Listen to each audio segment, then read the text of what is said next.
Bien le bonjour à tous, bien le bonjour et bienvenue pour cette petite vidéo de poterie. C'est un projet sympathique que j'ai en ce moment pour un restaurant italien. Donc la gérante voulait des photophores qui soient élégants, peut-être un peu romantiques. Donc je lui ai fait une dizaine de modèles différents. Et ce sont les deux qui sont ressortis et qu'elle a choisi. Donc je vais lui en faire 10 de chaque. Et avec vous, eh bien on va se lancer dans l'aventure de la création. Alors installez-vous bien. Et c'est parti.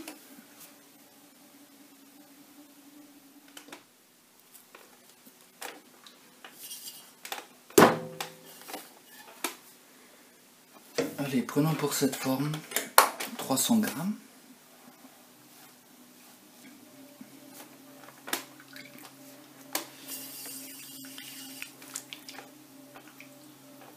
J'espère qu'avec la lumière ça va, parce qu'aujourd'hui c'est un jour un peu sombre. Ça fait du bien après ces grosses chaleurs d'avoir un jour un peu plus frais. Allez, nous allons faire une petite quille. Avec 300 grammes on ne peut pas monter très haut.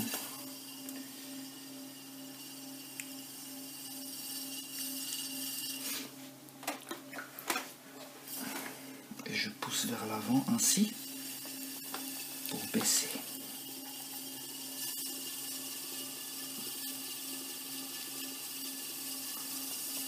Voilà.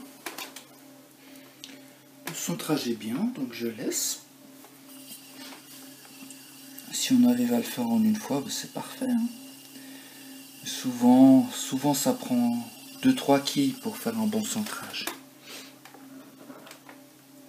Surtout si la terre est un peu sèche, un peu dure, c'est plus difficile à centrer. Mais là, vu qu'elle est assez molle, en une fois ça va. Voilà, avec le petit os du pouce, je fais un creux au centre pour me préparer à percer. Et en restant bien fixe au corps, je descends tout doucement. Dès que je sens que c'est sec, hop, je rajoute un peu d'humidité, aussi sur le côté. Et voilà, je perce gentiment. Voilà.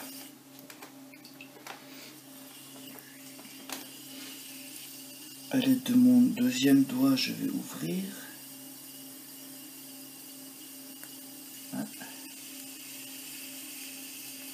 Voilà.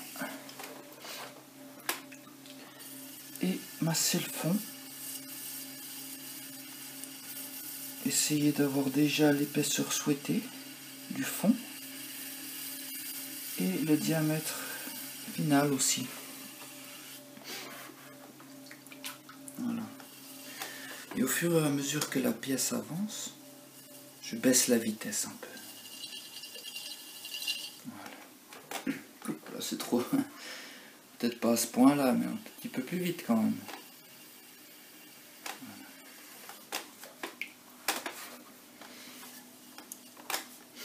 Et pour la première montée, je fais une montée toute gentille de formation. C'est-à-dire que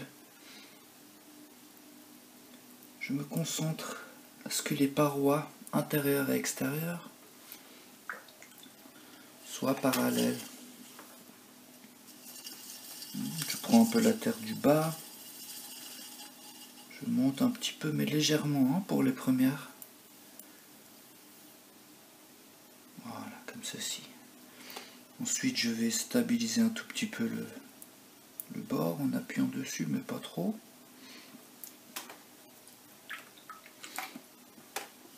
Et nous sommes prêts à faire notre forme. Alors, qu'est-ce que c'est notre forme? Notre forme, c'est un genre de cône, ainsi. avec en haut un diamètre d'environ 6 cm et demi et sur le bas un galbe. Donc, ce que je vais faire, c'est que je vais faire d'abord la forme du cône. Voilà, et faire une montée mais en allant vers l'intérieur gentiment. Voilà, comme ceci. Refermer. Donc là, j'estime qu'il y a environ peut-être 7 cm et demi. Donc je vais continuer à refermer gentiment tout en montant la terre. Voilà. Ici, on est bientôt à 6. Si je fais un doigt comme ça, c'est 10 cm. Donc voilà, là je suis à peu près à 7, on va dire. Donc on va refermer un peu. Voilà, ici c'est à 6.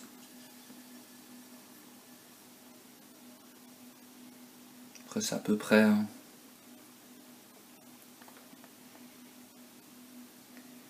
Avant j'utilisais des règles, mais en ayant les doigts toujours pleines de terre, j'arrivais même plus à lire les numéros.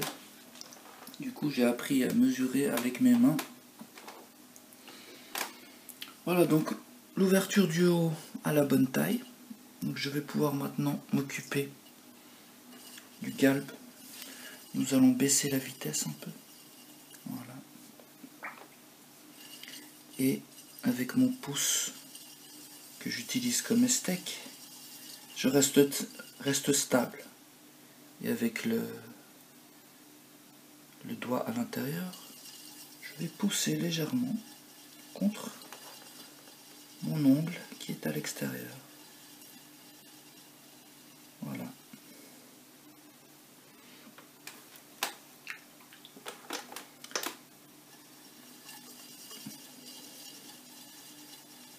Voilà.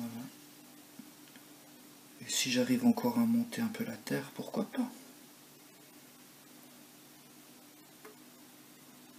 Que quand on a de la hauteur, c'est toujours bien.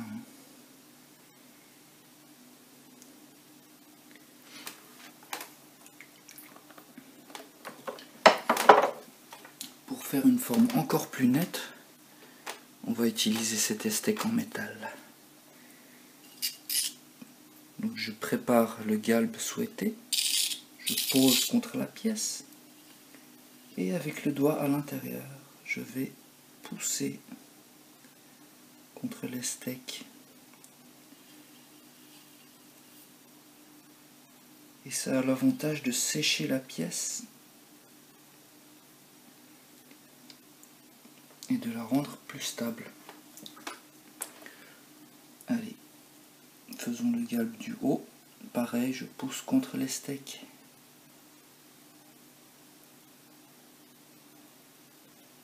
Voilà. Comme ceci.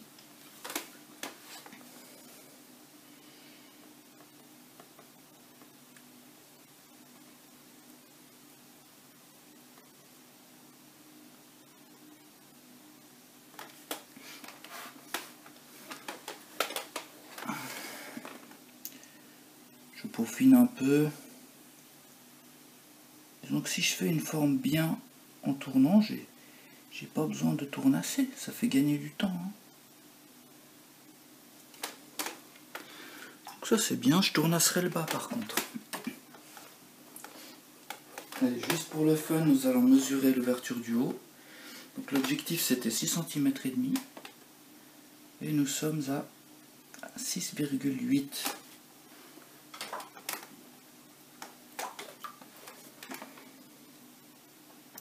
Je vais laisser comme ça. Quand ça va sécher, ça va rapetisser un petit peu. Par contre, je stabilise un peu le haut. Voilà.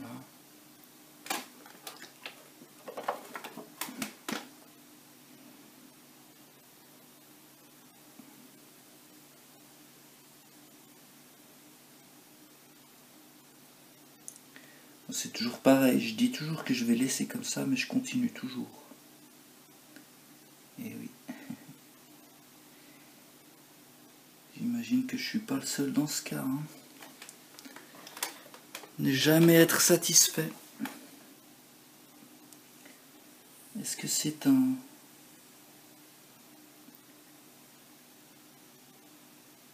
Est-ce que c'est un avantage ou un inconvénient d'être toujours aussi insatisfait?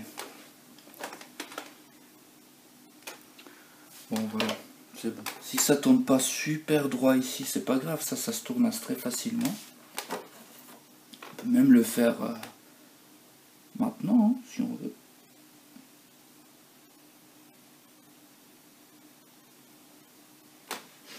Mais disons qu'après, ce sera plus stable. Voilà. On peut même un petit peu déjà dessiner le pied.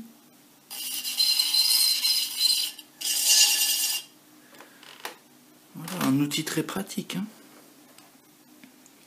Mais bon, faut faire attention parce qu'à ce stade, la terre colle beaucoup. C'est très simple de glisser et hop, de percer la pièce. Hein. Voilà. Disons que quelque chose en bois, ce sera quand même moins risqué.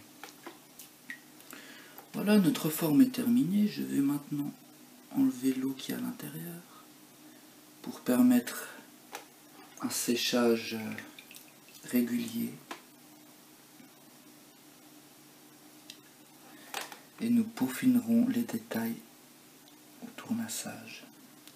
De toute façon, je vais encore beaucoup manipuler la pièce.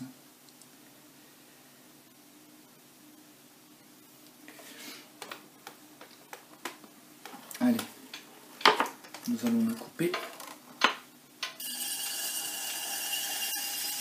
Donc si je vois, quand je coupe, l'ombre du fil ou la forme du fil se dessiner sur le fond, ça voudra dire que mon fond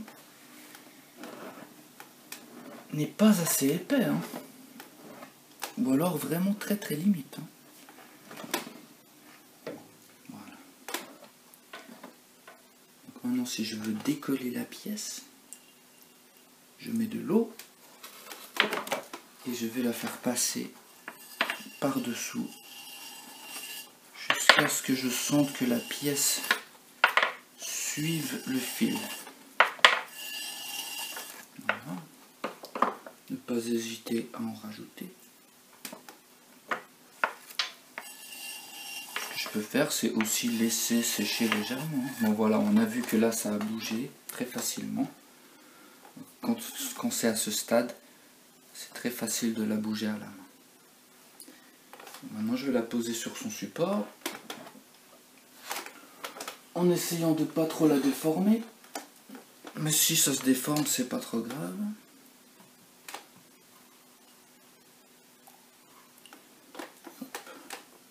Bon, voilà, c'est plutôt réussi.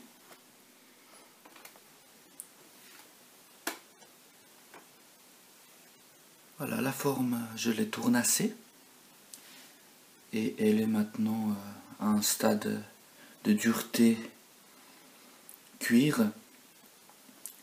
Donc c'est-à-dire que je peux encore la déformer, hein, puis la reformer, mais elle est assez dure pour pouvoir être manipulée. Voilà. Donc ce que je vais faire, c'est que je vais dessiner maintenant,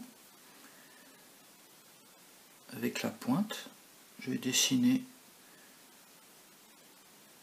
les formes où je vais ouvrir. Donc là c'est quelque chose de vraiment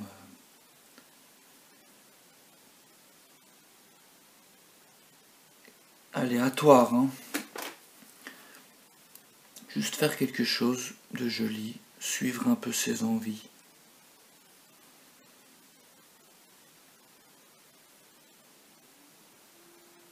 Par exemple comme ceci.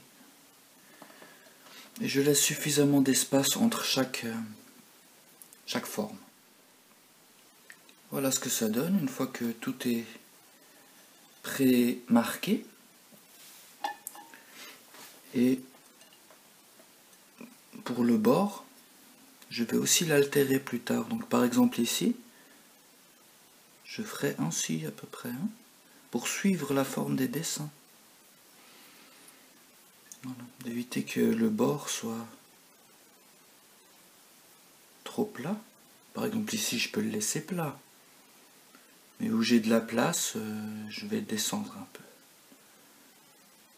Voilà. Une fois que c'est fait, ben, je vais utiliser mon couteau. Ça c'est un petit peu gros pour couper, mais l'idéal ce serait un scalpel. Mais bon, ça va assez facilement. Si la terre est encore assez molle, c'est facile.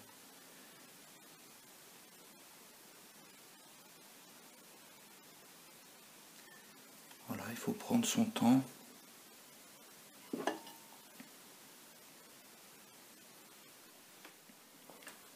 Voilà, je vous ai épargné le travail fastidieux de la découpe. Voilà ce que ça donne une fois que c'est terminé. C'est un aspect assez brut et pas très joli, il faut dire. C'est pas fini, mais après, quand je vais donner un coup d'éponge, ça va vraiment faire bien. Et là, c'est conseillé de laisser raffermir, hein, parce que la pièce est quand même très fragile en ce moment. Donc voilà, j'ai coupé, je vais laisser raffermir et quand ce sera fait, je donnerai un petit coup d'éponge. 3/4 d'heure plus tard, la pièce s'est raffermie. J'ai même donné un petit coup de fun pour aider. Et maintenant,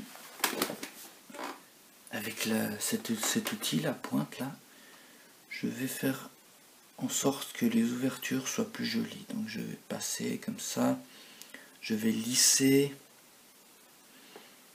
Je vais aussi également enlever les surplus sur les bords, comme ceci. Voilà. Donc c'est un travail long, hein. C'est pour les gens qui ont le temps. Voilà. Je vais faire cette ouverture. Chaque ouverture, je vais la faire plus jolie.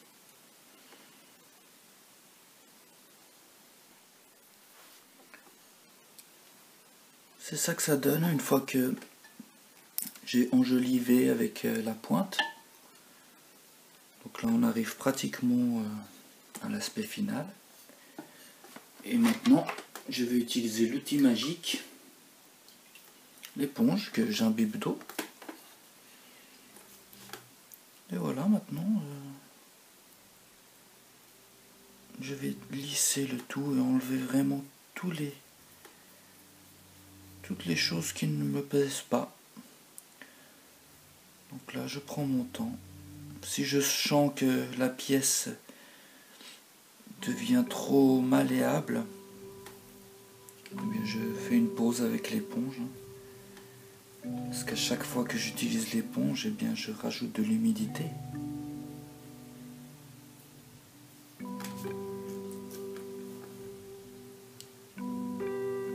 Donc là il faut vraiment prendre son temps. Ah, c'est une pièce assez longue à faire, hein.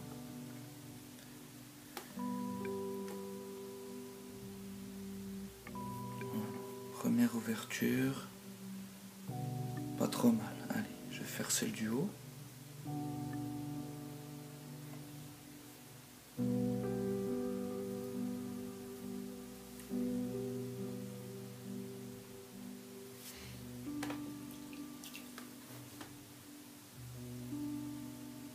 Donc, je dirais qu'il faut quand même pas trop mouiller l'éponge. Il faut la rendre humide, mais pas, faudrait pas qu'elle goûte trop comme ça.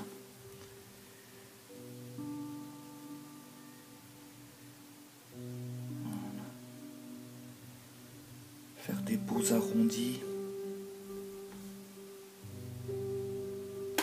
On voit déjà la différence, hein. Allez, je vais faire le reste. Et voilà, une fois le coup d'éponge donné, notre forme est bien plus jolie, hein. Ça me fait penser à quelque chose d'organique un peu. Moi, ça m'évoque l'époque préhistorique. Je saurais pas dire pourquoi. Un genre d'œuf de dinosaure.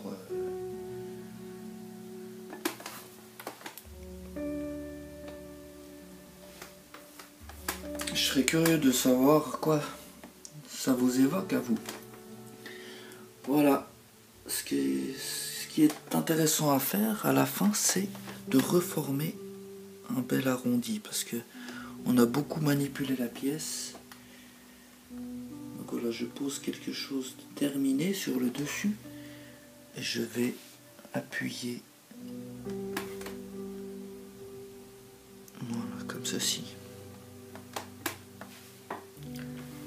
Et pour finir, j'enlèverai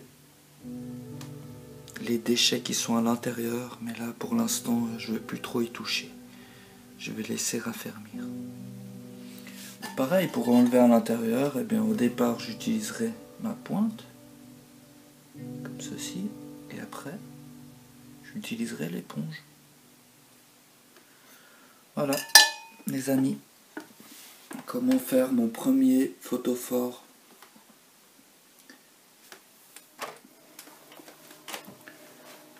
Pour notre deuxième forme, j'ai pris un petit peu plus, cette fois-ci, 325 grammes que j'ai centré. Nous allons maintenant pouvoir marquer le centre, préparer à percer. Garder la main gauche fixe au corps et doucement, mais sûrement, percer. Voilà. Ça tourne peut-être un peu rapidement. Allez. Et maintenant que j'ai percé, je vais ouvrir en tirant gentiment contre ma main qui est fixe. Voilà, comme ceci. Pas fixe mais stable. Voilà, je masse le fond.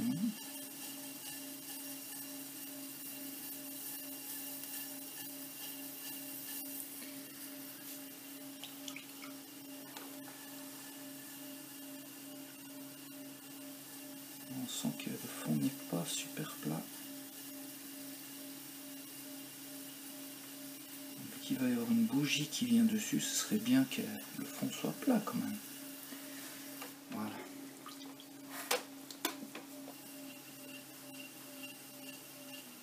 Baisser la vitesse. Et nous allons faire une première petite montée de formation. Donc je mets les deux parois parallèles l'une à l'autre. Je peux même déjà revenir vers le centre. Puisque notre forme va se refermer un peu. C'est une sorte... Qu'est-ce que c'est notre forme? C'est une sorte de boule aplatie. Avec une ouverture sur le haut. Qui sera aussi d'environ 7 cm. Voilà.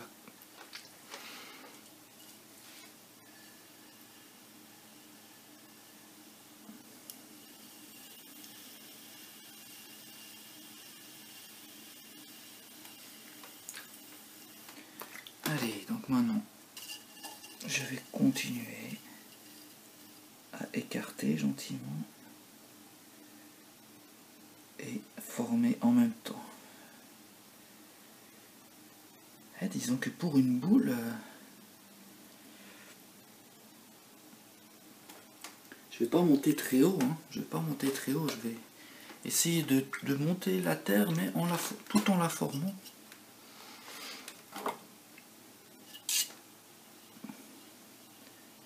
Sinon c'est assez difficile de faire des boules. Surtout, essayer de faire en sorte que à l'endroit le plus où le diamètre est le plus grand, il faut faire en sorte que la terre ne soit pas trop fine, sinon ça va pas tenir le poids. Ça risque de s'effondrer.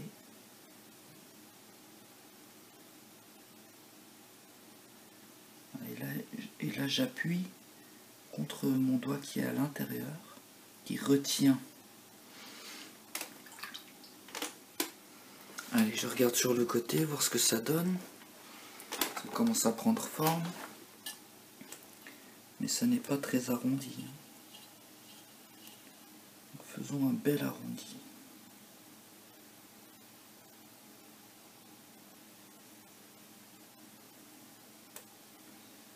Et sur le haut, ça va pratiquement être à l'horizontale. Voilà, comme cela. Il faut que ça se referme suffisamment pour qu'on puisse ici faire percer un peu. Alors, ça commence à être pas mal.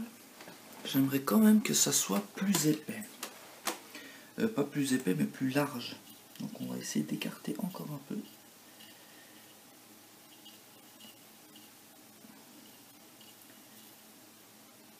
C'est difficile de trouver la largeur idéale. Voilà, ça c'est pas mal.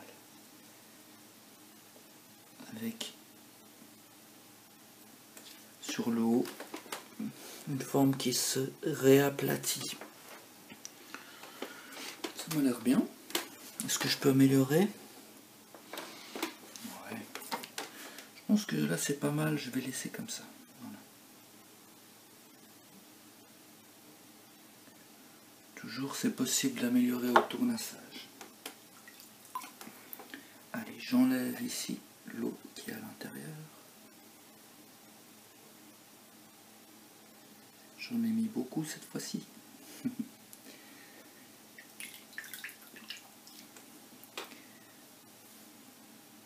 Moi je trouve plus agréable de tourner quand c'est bien humide. Je sais qu'il y a des gens qui aiment bien tourner, sentir une terre plutôt sèche. Ouais, c'est une question de goût, chacun. Il y a autant de manières de tourner que de potier.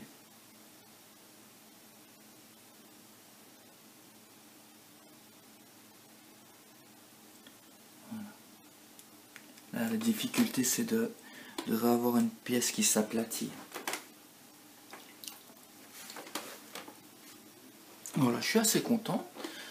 Je vais, avec mon outil, former le pied un peu.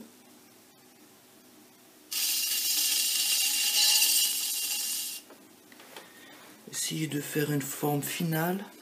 Essayer que le pied soit aussi large que l'ouverture en haut. Une forme finale pour nous éviter d'avoir à tournasser. Voilà, ça c'est bien. Allez, il ne reste plus qu'à couper. C'est bien, je ne vois pas le fil. Voilà. Et décoller la pièce en faisant passer de l'eau par-dessous.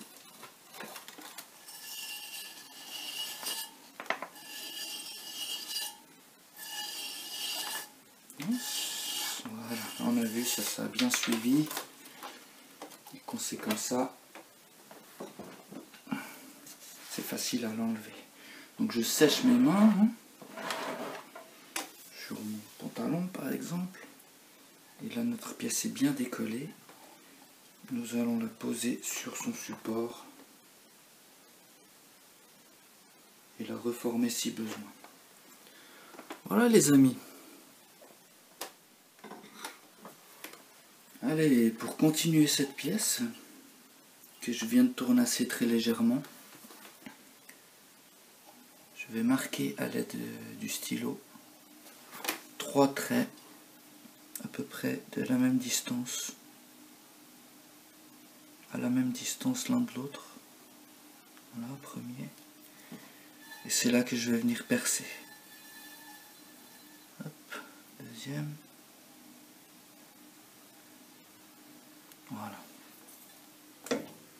Comme ceci.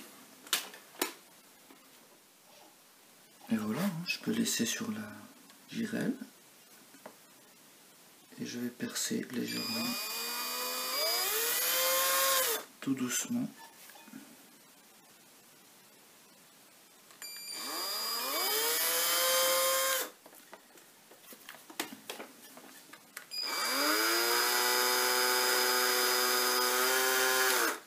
Il faut faire attention de rentrer bien droit et de sortir aussi bien droit. Alors là on peut choisir si on fait à la fin, si on fait 2 trous, ou alors est-ce qu'on en fait un seul au milieu. Je pense qu'on va en faire 2.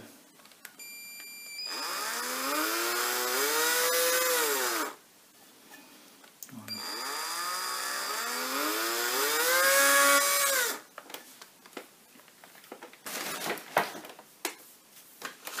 Alors maintenant je vais légèrement racler les surplus.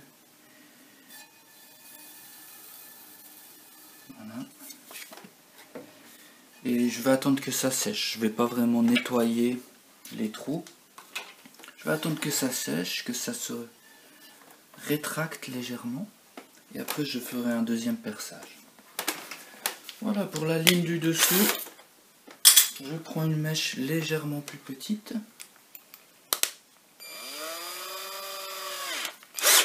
Je vais percer entre chaque trou un peu en quinconce.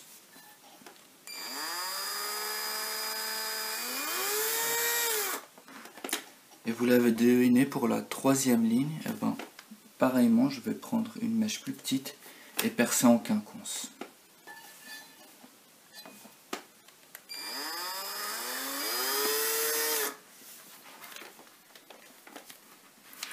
Là, une autre possibilité pour percer, c'est celle que je préfère, c'est que je tiens avec la main gauche, et avec le petit doigt, je vais placer exactement où je veux la mèche. Et on peut percer vraiment beaucoup plus précisément comme ça. Et plus rapidement. Ça va aussi plus vite. Là, tous les trous sont percés. Donc ça fait un beau petit dégradé de taille. Ce qui pourrait être une bonne idée, peut-être pour une pièce plus haute, ce serait de faire 5 traits et de reprendre un diamètre de perçage plus grand, de plus en plus grand à partir du milieu. Ça nous fera un beau petit dégradé, un beau petit effet. Alors pareil, donc là c'est fini, je vais racler légèrement.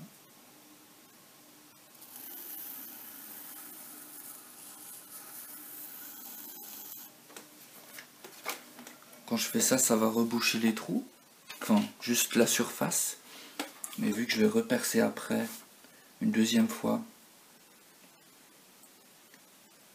ça sera nickel. Et là, je vais passer un coup d'éponge pour enlever les traits du stylo.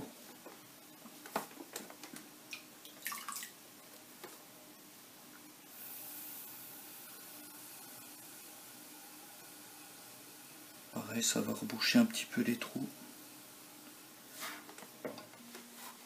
Voilà. Donc les traits ont disparu à peu près. On peut faire ça. Ici, il y en a encore un petit peu.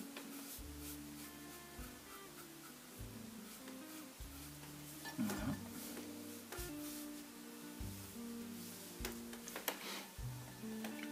Et ça s'enlèvera très facilement en remettant un petit coup de mèche dedans. Voilà. Ça fera une ouverture impeccable. Voilà le résultat avec une bougie à l'intérieur. Ça fait des beaux petits dessins un peu sur le mur. Je peux très bien m'imaginer ça dans un restaurant. Bon, c'est pas émaillé, donc ça brillera encore un peu plus. Je vais émailler ça en transparent. Voilà le deuxième, qui est aussi très bien, je trouve. Pas mal du tout. Je vous montrerai malheureusement pas les résultats émaillés, parce que ça prendrait trop de temps à remplir le four et j'aimerais poster la vidéo. Dans une prochaine vidéo, je vous montrerai. Pour ceux qui sont intéressés, je vais vous montrer quelques-unes des pièces terminées des vidéos précédentes dans la prochaine séquence. Là, enfin, les résultats des vidéos précédentes. Ceux-ci viennent de la toute première vidéo de la chaîne, où il il fallait tournasser des petits bols, tout simplement. Donc voici à quoi ça ressemble une fois terminé. Ils sont beaux, je trouve, avec une belle engobe verte et un émail transparent, un peu crème comme ça. Ici avec un pied tout plat.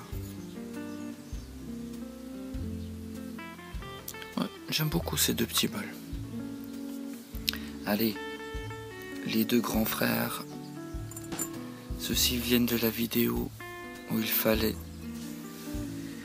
tourner, tournasser et engober deux grands bols de 500 grammes. Voilà, avec un jaune un peu, pas très clair, un jaune orange un peu. Donc là le bol ici avec la spirale a été vendu, donc là c'est son homologue avec des spirales à l'extérieur. Ici on voit malheureusement un petit défaut, donc l'engobe a sauté, elle n'a pas dû bien coller quand je l'ai appliqué. Voilà, j'essaierai de faire mieux la prochaine fois. Mais bon, le résultat est plutôt pas trop mal. Et pour finir, notre porte-bougie avec sa anse, je trouvais très élégant. Ça fait un peu penser aux vieux films d'autrefois. Aussi avec le même émail un peu transparent. Et quand la cire aura fondu et remplira le creux ici, ça nous fera des belles formations de cire. J'espère.